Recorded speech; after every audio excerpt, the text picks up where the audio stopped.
Bismillahirrahmanirrahim. Assalamu alaikum. Today we have to discuss index number. Index number एक इस तरह की क्वांटिटी होती है जो हमें ये बताती है कि वक्त के गुज़रने के साथ या किसी जगह के बदलने से किसी चीज़ की कीमत में या फिर उसकी क्वांटिटी के अंदर क्या फ़र्क आता है. मतलब किसी चीज़ की कीमत वक्त गुज़रने के साथ कम हो रही है या ज़्यादा हो रही है, या फिर किसी चीज़ की कीमत एक शहर में अलग है, दूसरे शहर में अलग है.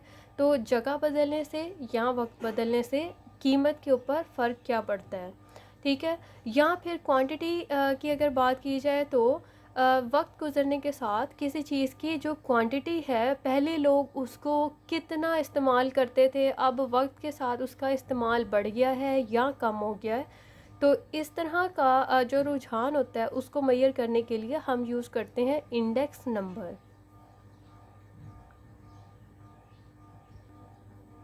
A device that measures changes occurring in data from time to time or place to place.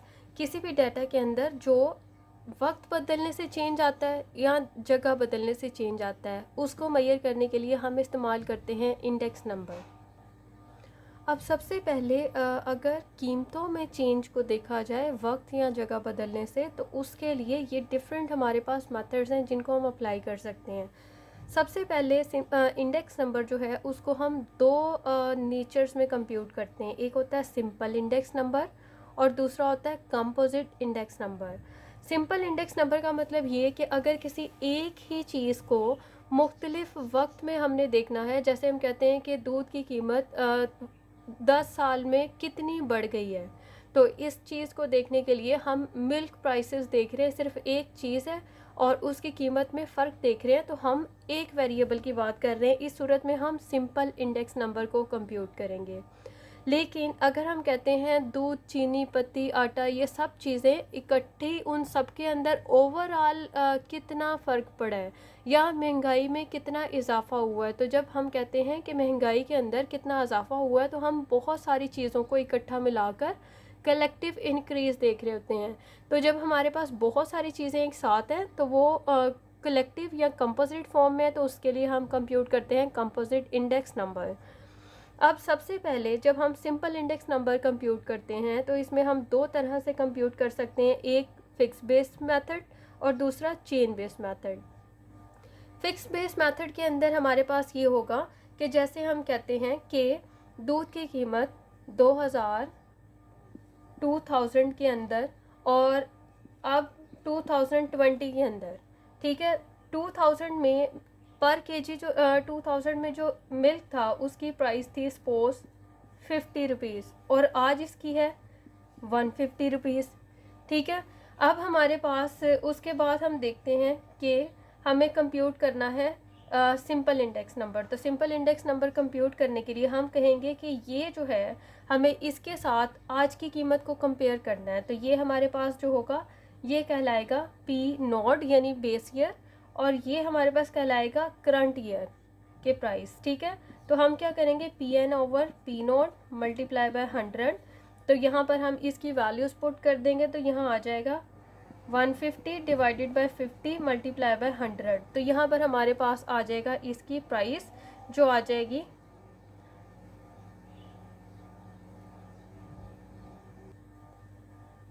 300. इसका मतलब ये है कि इन सालों में हमारे पास जो कीमत है वो इतनी जो है बढ़ गई है, या हम कह सकते हैं कि 3 गुना कीमत के अंदर इजाफा हो गया है, ठीक है. अगर हमें चेन बेस के साथ यूज़ करना है तो हमारे पास सपोज ईयर्स हैं 91, 92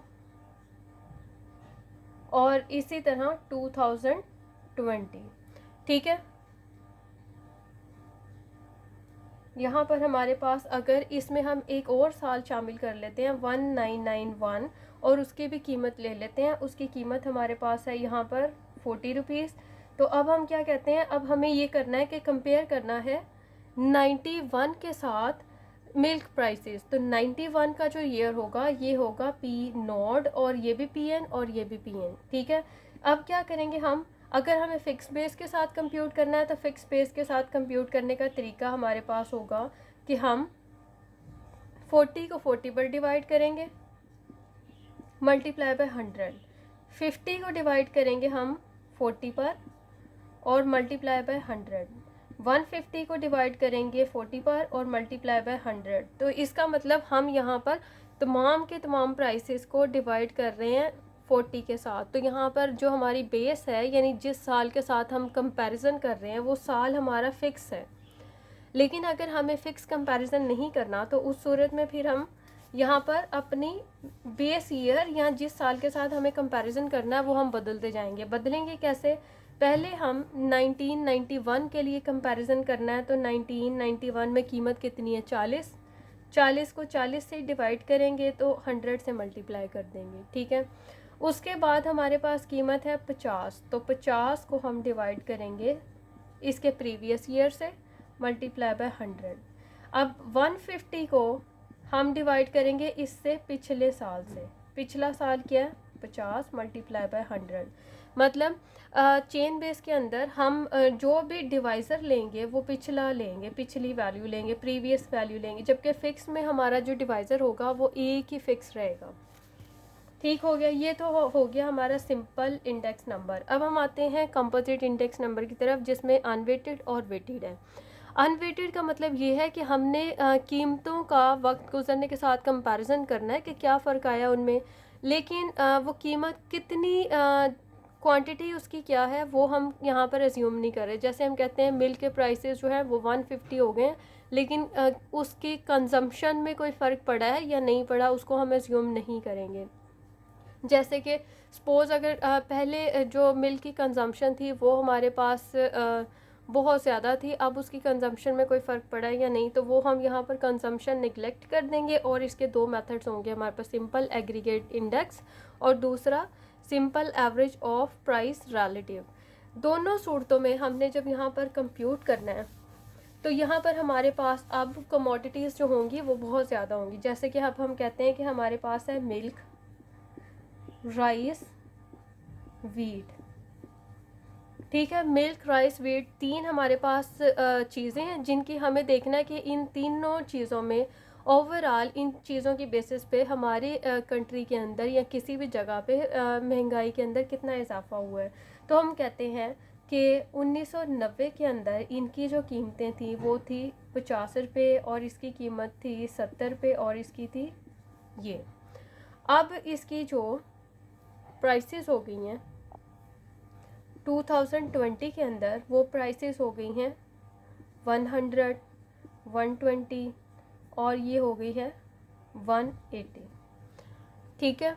अब हमें ये देखना है कि हम पहले इसको कंप्यूट करेंगे। अब हमें इनकी ओवरऑल चेंज देखना है, तो सबसे पहला हम मेथड यूज़ करेंगे simple aggregate index. Simple aggregate index का फॉर्मूला होता है summation P N over summation P not multiply by 100। अब हम कहते हैं कि हमारा ये वाला साल जो है ये मौजूदा साल है और ये पिछले साल की कीमतें हैं, तो जाहिर सी बात है आज के जो प्राइसेस हैं उसको हम पिछले साल के प्राइसेस के साथ कंपेयर करेंगे। तो जो पिछले साल के प्राइसेस हैं उसको हम कह देंगे ये पी नोड है और जो करंट है इसको हम कहेंगे ये पी एन है। तो अब हमारा फॉर्मूला अगर देखें तो पी एन वाला पूरा कॉलम हमने ऐड कर देना है और पी नोड वाला पूरा कॉलम भी हमने ऐड कर देना है। तो ये हमने इस कॉलम को भी ऐड कर दिया, इसको भी, और वैल्यूज़ पुट की और हमारे पास आंसर आ गया 200।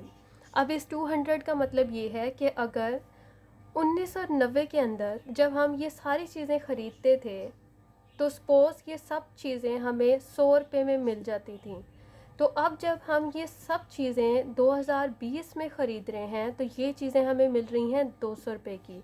मतलब हमारे पास जो महंगाई है वो हो गई है दुगनी या डबल रेट से उसके अंदर इंक्रीज़ आ गया है। लेकिन इस मेथड के अंदर फ्लॉ ये आता है, एक तो ये हमें ये नहीं बताता कि ये जो हमने चीज़ों की कीमतें ली हैं इनकी कीमतों में तो फ़र्क पड़ा है लेकिन इनकी डिमांड में क्या फ़र्क पड़ा है, यहाँ पर इस चीज़ को नज़रअंदाज कर दिया गया है। दूसरी चीज़ ये कि हम यहाँ पर ऐड कर रहे हैं इस पूरे कॉलम को, यानी मिल्क के प्राइस ऐड कर रहे हैं, इसके राइस के, वीट के, जबकि इन सब के जो हमारे पास स्केल होते हैं वो डिफरेंट होते हैं। तो जब किसी चीज़ के डिफरेंट स्केल हैं तो उनको ऐड करना कोई सूटेबल मय्यर नहीं हमें प्रोवाइड करता। इसलिए ये एक इलॉजिकल सी मैयर बनती है जिसमें हम मुख्तलिफ स्केल पे नापने वाली चीज़ों को ऐड कर रहे हैं। इस मसले को ख़त्म करने के लिए इसका एक और फार्मूला इंट्रोड्यूस कराया गया जिसको हम कहते हैं simple average of price relative. अब इसी डाटा सेट के लिए अगर हमें कैलकुलेट करनी है simple average of price relative, इसके लिए हमारा फार्मूला होगा 1/k summation Pn/P0 multiply by 100। मतलब यहाँ पर हम क्या करेंगे, 2020 के अंदर मिल्क प्राइसेस क्या हैं और 1990 में कितने प्राइस थे। तो हम यहाँ लिखेंगे कि 100 डिवाइडेड बाय 50 और इसका आंसर क्या आ जाएगा 2, और 2 को मल्टीप्लाई कर देंगे हम 100 से तो ये बन जाएगा 200। ठीक हो गया। इसी तरह हम डिवाइड करेंगे 120 डिवाइडेड बाय 70 और मल्टीप्लाई बाय 100, इसका आंसर ले लेंगे। 180 डिवाइडेड बाय 80 मल्टीप्लाई बाय 100, इसका आंसर ले लेंगे। तो यहाँ पर हमारे पास हम क्या कर रहे हैं, मिल्क और मिल्क का हम कंपैरिजन कर रहे हैं, यानी कि सेम यूनिट का कंपैरिजन कर रहे हैं, तो इसलिए ये मुमकिन है। ठीक है, जब हमने ये पूरा कॉलम कंप्यूट कर लिया तो इसको हमने कर देना है ऐड करके जो आंसर आएगा वो हम यहाँ पुट करेंगे और डिवाइड कर देंगे 1/k से। k का मतलब कितनी चीज़ें हमारे पास हम कंपैरिजन कर रहे हैं, तो 1 2 3, तो यहाँ आ जाएगा 1/3। लेट्स से इसका आंसर हमारे पास आ जाता है 300, तो हम यहाँ हम कह देते हैं 330, तो इसको हम करेंगे तो यहाँ पर आ जाएगा 30। तो इस तरह करके हमारे पास ये कंप्यूट हो जाएगी। अब ये रिलेटिवली सिंपल एवरेज मेथड से एक बेहतर एवरेज प्रोवाइड करती है। उसके बाद हम आ जाते हैं वेटेड की तरफ। जब भी किसी चीज़ की कीमत में हम फ़र्क की बात करते हैं तो साथ ही हमें ये भी देखना चाहिए कि उसकी डिमांड कितनी है, क्या उसकी डिमांड पे उसकी कीमत के बदलने से कोई फ़र्क आ रहा है। जैसे कि हम कहते हैं कि जी मिल्क हमारे पास पहले था 50 का और बाद में हो गया हमारे पास 150 का। ठीक है, जब 50 पर केजी मिल्क सेल किया जा रहा था तो उस वक्त इसकी डिमांड जो थी, सपोज़ इसकी डिमांड थी 10 किलो। ठीक है, और अब जब 150 रुपये किलो हो गया है तो अब इसकी डिमांड जो है वो सपोज़ हो गई है 20 किलो। तो यहाँ पर हमारे पास इसकी डिमांड जो है तो इसकी इतना रेवेन्यू हमने यहाँ से गेन किया है, और यहाँ पर अगर हम इसको मल्टीप्लाई करें तो इससे हमारे पास रेवेन्यू जो है हमारा दुगना हो रहा है। बज़ाहिर हमें लग रहा था कि कीमत जो है वो बढ़ गई है तो इसका मतलब हम जो है वो खसारे में जा रहे हैं, लेकिन जब हमें पता चला कि उसकी डिमांड बढ़ने से कीमत बढ़ी है तो फिर हमें पता चला कि कीमत बढ़ी तो है लेकिन फिर भी हम प्रॉफिट में जा रहे हैं। तो इसलिए किसी भी चीज़ की प्राइस के साथ उसकी क्वांटिटी को अज्यूम करना बहुत ज़रूरी होता है, जो कि हम वेटेड इंडेक्स नंबर के अंदर अज्यूम करते हैं। वेटेड इंडेक्स नंबर में सबसे पहले जो हमारे पास फॉर्मूला दिया वो दिया था लेस्पेस ने 1864 के अंदर उसने लेस्पेस ने 1864 में हमें एक फार्मूला दिया, जैसे कि अभी हम पीछे कंप्यूट कर रहे थे summation Pn over summation P0। ये हमने फार्मूला एग्रीगेट अनवेटेड एग्रीगेट के लिए कंप्यूट किया था और इसको मल्टीप्लाई कर दिया था 100 के लिए। लेस्पियर्स ने कहा कि आप यही फार्मूला यूज़ करो, लेकिन इस फार्मूला के अंदर आप इसकी क्वांटिटी को मल्टीप्लाई कर दो। अब ये हमारे पास बेस ईयर क्वांटिटी है। ठीक है, इसी के साथ अब हमारे पास जब हम बेस ईयर क्वांटिटी इंक्लूड करते हैं तो हम जो है यहाँ पर एक हमारे पास डाउनवर्ड बायस आ जाता है, सॉरी अपवर्ड बायस। यहाँ पर हमारे पास बायस आ जाता है अपवर्ड। इस प्रॉब्लम को ओवरकम करने के लिए हमारे पास एक और साइंटिस्ट पास्चे ने एक और फार्मूला दिया इसके 10 साल बाद 1874 में फार्मूला दिया। यही फार्मूला उसने दिया और थोड़ा सा मॉडिफाई कर दिया, समेशन Pn समेशन P0। अब उसने कहा कि इसकी जगह आप रिप्लेस कर दो Qn। इसने कहा कि बेस ईयर की क्वांटिटी इस्तेमाल करो, तो बेस ईयर की क्वांटिटी इस्तेमाल करने की वजह से हमारे पास अपवर्ड बायस आ गया। इसने कहा करंट ईयर की क्वांटिटी यूज़ करो। करंट ईयर की क्वांटिटी यूज़ करने की वजह से हमारे पास फिर बायस आ गया, लेकिन ये बायस आ गया डाउनवर्ड बायस, डाउनवर्ड बायस।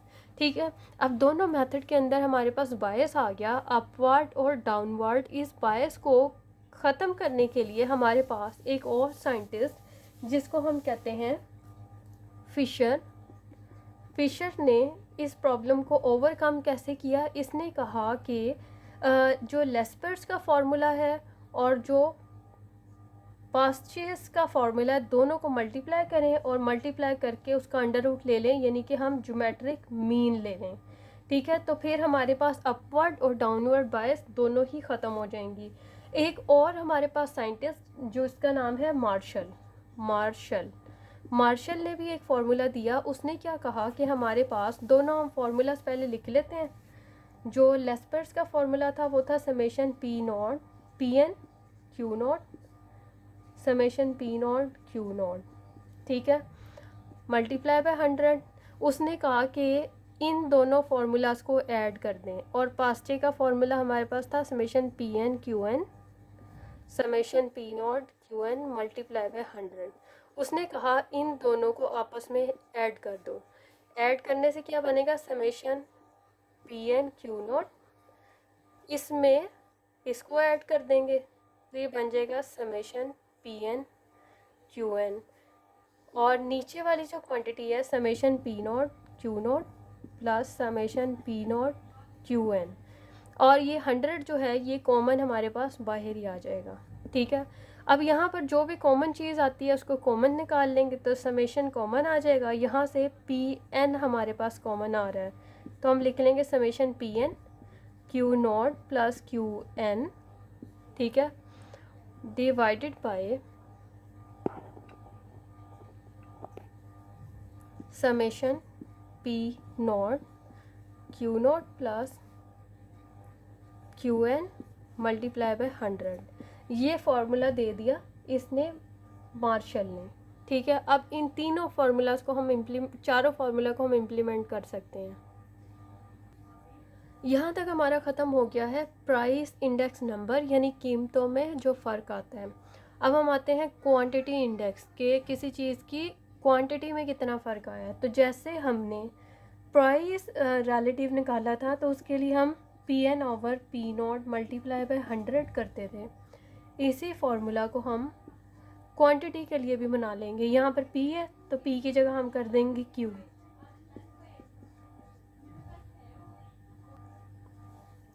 उसके बाद जैसे हमने इसको कंप्यूट करने के लिए लेस्पियर्स का पास्चेस का फार्मूला बनाया था, उसी फार्मूला को लेस्पियर्स, इसका फार्मूला प्राइसेस के लिए हमारा था summation P N Q naught summation P naught Q naught multiply by 100। इसी फार्मूला को हम क्वांटिटी को भी क्वांटिटी में फ़र्क मैयर करने का फार्मूला बना सकते हैं। सिर्फ करना ये कि पी की जगह क्यू रख देंगे और क्यू की जगह पी।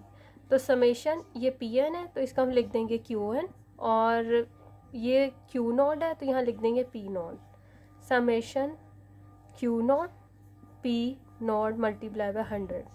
तो अब इस फार्मूला की मदद से हम कंप्यूट कर सकते हैं क्वांटिटीज़ में कितना फ़र्क आ रहा है। इसी तरह हम लेस्पेस का भी पास्चेस का भी फार्मूला चेंज कर सकते हैं। Summation P N Q N, summation P N Q N multiply by 100, इसको चेंज करेंगे तो ये बन जाएगा summation Q N P N summation Q naught और पी एन मल्टीप्लाई बाय 100। अब इसी तरह हम मार्शल के और फिशर के फार्मूला को भी चेंज कर सकते हैं। अब जो हमारे पास क्वांटिटी इंडेक्स नंबर के फार्मूलाज होते हैं उसको हम वॉल्यूम इंडेक्स नंबर भी कहते हैं, वॉल्यूम इंडेक्स नंबर भी कहते हैं, और उसको हम क्वांटम इंडेक्स नंबर भी कहते हैं। तो ये इसके दो हमारे पास तरीके होते हैं। और अगर हमें ये देखना है कि किसी चीज़ की वैल्यू में क्या फ़र्क पड़ा है, वैल्यू का मतलब ये होता है कि उसकी कीमत सपोज़ 20 रुपये है और उसकी डिमांड जो है वो 10 kgs की है। जब उसकी कीमत 30 रुपये की तो उसकी डिमांड कितनी हुई, जैसे हम कहते हैं कि 30 रुपये की तो उसकी डिमांड जो है वो हो गई हमारे पास 15, ठीक है। तो अब इसकी वैल्यू क्या होगी, इसको इससे मल्टीप्लाई करेंगे तो हमारे पास बन जाएगा 200, इसको इसके साथ मल्टीप्लाई करेंगे तो ये इसकी वैल्यू बताता है। तो किसी चीज़ की वैल्यू जो है वो कंप्यूट करने का तरीका ये होता है कि ये अगर हमारे पास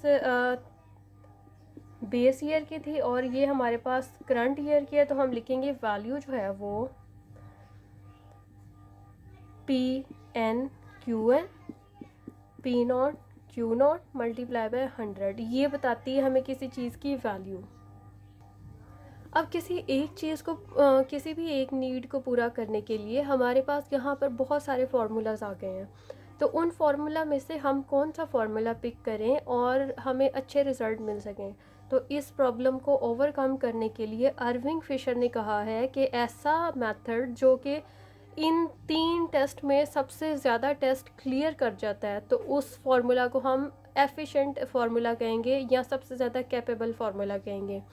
तो पहला टेस्ट हमारे पास है time reversal test, factor reversal test और फिर सर्कुलर टेस्ट। अब तीनों टेस्ट हम 1 बाय 1 देखेंगे, इसको अप्लाई कैसे करते हैं और कौन सा मेथड जो है वो सबसे ज़्यादा टेस्ट में कैपेबल होता है। टाइम रिवर्सल टेस्ट की जो कंडीशन होती है वो होती है P नॉट N, और PN नॉट को जब हम मल्टीप्लाई करें तो ये आना चाहिए 1 के इक्वल। P नॉट N का मतलब ये है कि जो एक्चुअल फार्मूला हमारे पास है, चाहे वो लेस्पर्स का है, पार्शियस का है, हमारे पास मार्शल का है या फिशर का है, एक्चुअल फार्मूला जो था वो ये था। अब हमने क्या करना है, ये देखें नोड और एन की जगह यहाँ बदल गई है, तो हमने अपने फार्मूला में नोड और एन की जगह बदल देनी है। एन की जगह नोड रख दिया, नोड की जगह एन रख दिया, इन दोनों को मल्टीप्लाई करना है, देखना है कि क्या ये कैंसिल आउट होके इक्वल टू 1 आते हैं, तो नहीं आते। इसका मतलब ये जो लेस्पर्स का फॉर्मूला है ये टाइम रिवर्सल टेस्ट को सेटिस्फाई नहीं करता। तो टाइम रिवर्सल टेस्ट सिर्फ मार्शल और फिशर, ये दोनों टाइम रिवर्सल टेस्ट को ये सेटिस्फाई करते हैं। अब हम अगला टेस्ट देखते हैं, फैक्टर रिवर्सल टेस्ट को कौन कौन सेटिस्फाई करता है। नेक्स्ट टेस्ट हमारे पास है factor reversal test. Factor reversal test में ये होता है कि जब हम प्राइस इंडेक्स को क्वांटिटी इंडेक्स से मल्टीप्लाई करें तो ये वैल्यू इंडेक्स के बराबर आना चाहिए। वैल्यू इंडेक्स हमें पता है कि PN QN divided by P0 Q0, ठीक है, ये होता है। तो हम इन दोनों को मल्टीप्लाई करें तो आंसर ये आएगा। तो इसका मतलब लेस्पर्स जो है वो टाइम रिवर्सल टेस्ट को सेटिस्फाई करता है। इसी तरह पार्चियस के लिए हम और मार्शल और फिशर के लिए भी कंप्यूट कर लेंगे। सबसे पहले लेस्पर्स का जो हमारे पास फॉर्मूला है वो है summation PN Q0 summation P0 Q0, और क्वांटिटी के लिए इसका फॉर्मूला है समेशन QN P0 और यहाँ समेशन Q0 P0। अब इन दोनों को अगर हम देखेंगे तो इसमें हमारे पास ये वाली चीज़ इक्वल नहीं आती। इसका मतलब जो हमारे पास लेस्पियर है, लेस्पियर ये फैक्टर रिवर्सल टेस्ट को सेटिस्फाई नहीं करता। तो फैक्टर रिवर्सल टेस्ट को सिर्फ फिशर सेटिस्फाई करता है, फिशर। ठीक हो गया। अब हमारे पास रह गया है सर्कुलर टेस्ट। अब लास्ट टेस्ट हमारे पास है सर्कुलर टेस्ट, और सर्कुलर टेस्ट की कंडीशन होती है ये कि हमारे पास ये इक्वल होना चाहिए 1 के। अगर इसको देखा जाए तो ये टाइम रिवर्सल टेस्ट की एक्सटेंशन होती है। टाइम रिवर्सल टेस्ट में हमारे पास क्या था, P0N multiply by PN0 equal होना चाहिए 1 के। तो उससे मिलती जुलती ये चीज़ है, ठीक है। इसमें क्या था, नोटेशन रिप्लेस करते थे, यहाँ पर नोटेशन हमारी चेंज हो रही है। जहाँ ये 1 आ रहा है 1 से अगली शुरू हो रही है, ये 2 आ रहा है, ये 2 से नेक्स्ट हमारी शुरू हो रही है। ये हमारे पास आ जाएगा 2 3। ठीक है। अब टाइम रिवर्सल टेस्ट में एक बात ये कि ये सर्कुलर टेस्ट में एक बात ये कि ये टाइम रिवर्सल टेस्ट का एक्सटेंशन है, और दूसरा ये कि ये जनरल हमारे पास अगर फार्मूला है, इसमें n की जगह हमने 1 2 3 हमने पुट करते जाना है और हमने इसके फार्मूलाज बनाते जाना है। मल्टीप्लाई करेंगे, अगर ये इक्वल हो जाएगा 1 के, तो फिर इसका मतलब ये सर्कुलर टेस्ट को सेटिस्फाई करता है। सबसे पहले हमने लेस्पियर का फार्मूला लिया है, ठीक है। लेस्पियर के फॉर्मूले में n की जगह हमने 1 रखा है और 0 की जगह हमने 0 ही रहने देना है, ठीक है। तो यहाँ पर 1 आ जाएगा, ये 0 0 0। अब यहाँ पर हमने क्या करना है, n की जगह हमने रखना है 2 और 0 की जगह हमने रखना है 1। तो यहाँ आ जाएगा 2, यहाँ 1 1 1। उसके बाद हमने n की जगह रखना है 3 और बाकी आ जाएगा 2। तो 3 2 2 2। अब ये देखें तो ये कटिंग हो के हमारे पास 1 के इक्वल नहीं आता। इसका मतलब लेस्पर्स जो है वो सर्कुलर टेस्ट को सेटिस्फाई नहीं करता। इसी तरह चारों जो फार्मूलाज है ना हमारे पास, लेस्पियर, पार्शियस और मार्शल और फिशर, चारों के चारों सर्कुलर टेस्ट को सेटिस्फाई नहीं करते। तो 3 टेस्ट थे, 3 टेस्ट में से सबसे पहला टेस्ट था टाइम रिवर्सल टेस्ट, जिसको मार्शल और फिशर सेटिस्फाई करते हैं। दूसरा था फैक्टर रिवर्सल टेस्ट, जिसको फिशर सेटिस्फाई करता है, और तीसरे टेस्ट को कोई भी सेटिस्फाई नहीं करता। तो ओवरऑल हमारे पास जो फिशर है वो ज़्यादा टेस्ट को सेटिस्फाई करता है। इसीलिए अगर हमें प्राइस इंडेक्स निकालना हो या क्वांटिटी इंडेक्स निकालना हो, उसके अंदर फिशर के फॉर्मूला को ही ज़्यादा प्रेफर किया जाता है और इसको आइडियल इंडेक्स नंबर कहा जाता है। नेक्स्ट अप्रोच हमारे पास है कंज्यूमर प्राइस इंडेक्स नंबर, जिसको रिटेल प्राइस इंडेक्स नंबर और house hold budget price index number भी कहते हैं। इसके अंदर हम उन एक्सपेंसेस की बात करते हैं जो हम अपनी डेली लाइफ में जो हमारी नेसेसिटीज़ पे हम कंज्यूम करते हैं, जिसके अंदर लग्जरीज शामिल नहीं होती।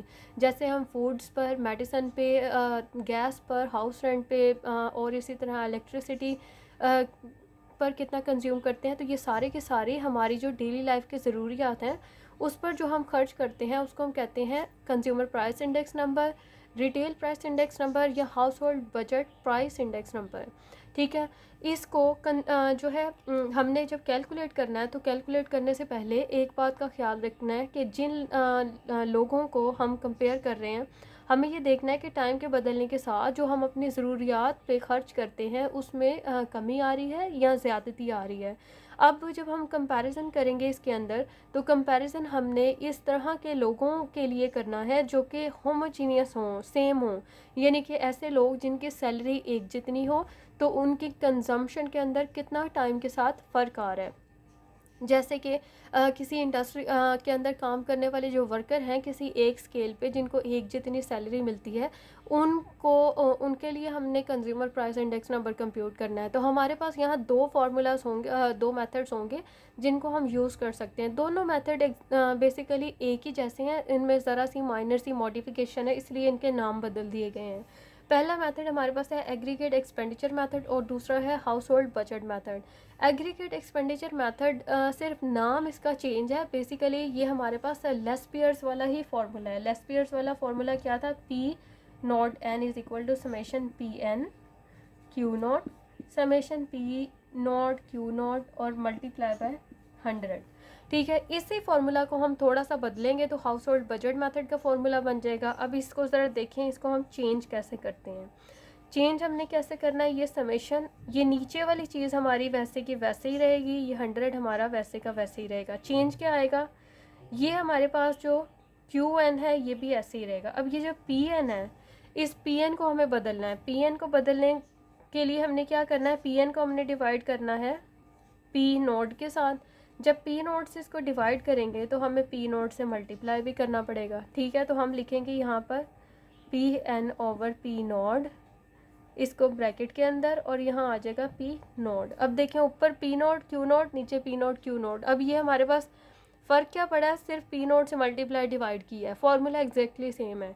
तो दोनों में हमारे पास ये फार्मूलाज होंगे, इससे हमें पता चल जाएगा कि एक जैसे लोग जिनकी सैलरी लेवल सेम है उनकी कंजम्पशन में टाइम के साथ क्या फ़र्क पड़ता है। तो ये हमारे पास होता है consumer price index number, retail price index number या फिर हाउस होल्ड बजट मैथड।